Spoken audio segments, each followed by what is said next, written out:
So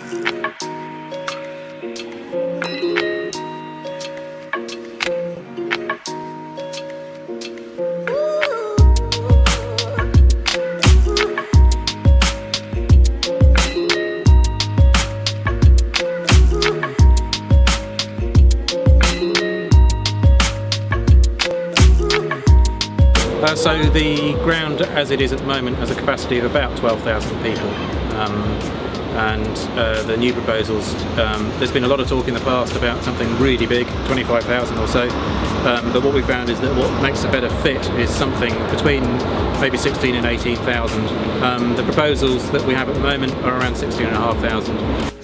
I'm Frank, and I am a Bath rugby supporter. I go down there as often as I can.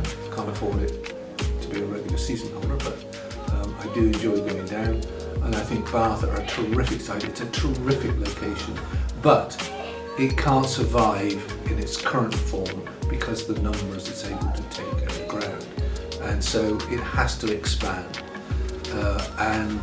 In order to compete with the other grounds around the country, it needs the revenue that can support the kind of players that it needs to maintain itself as a top club. One of the aspects of the scheme is that at the moment the Rec and the West Stand back onto the river. They sort of present their backside to the river in a rather uninspiring way, and we want to make much more use of the river as a public space, as a piece of public realm, and also to have much better facilities down there. So part of the proposals is a small Bath rugby shop, but we're also including a cafe in the centre of the West Stand.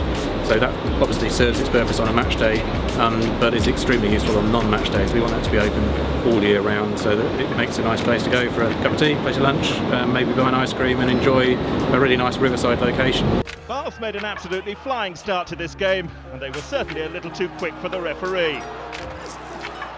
Irish weren't happy with Luke Pearce's unintended role in the home side's opening try just 4 minutes in. Advantage to offside. But the player who scored it held no surprises. Jonathan Joseph over for his second try at the Rec since joining from the Exiles in the summer. Or was it? Tries in the first quarter, Bath also lost 2 players to injury. But while Dave Atwood and Anthony Watson departed, the game's standout performer was everywhere. Forward off and running from 60 metres and just holding off Marlon Yard, once again according to the busy TMO. The benefits are obvious in that you've got a ground which is very central in Bath, and consequently it brings in lots of people on days of matches and introduces people to Bath that might not otherwise come, and they get to know it and they'll come back whether there's rugby or not, and they'll spend money. Already on match days, every spectator has a certain amount to spend in the city. They'll enjoy lunch somewhere. Quite a lot of them are in the hotels, so the increased capacity will obviously bring an uplift to that as well. The Rec and the West Stand back onto the river. They sort of present their backside to the river in a rather uninspiring way, and we want to make much more use of the river as a public space, as a piece of public realm, and also to have much better facilities down there. So part of the proposals is a small Bath rugby shop, somewhere to buy tickets, obviously the match day sort of facilities, toilets and concessions. The visitors began to throw the ball about with impunity, became unstuck when an ambitious Matthew Tate pass was intercepted by Samisa Rokodakuni, who had the simplest of run-ins to take the lead 12-10. Toto missed a simple conversion.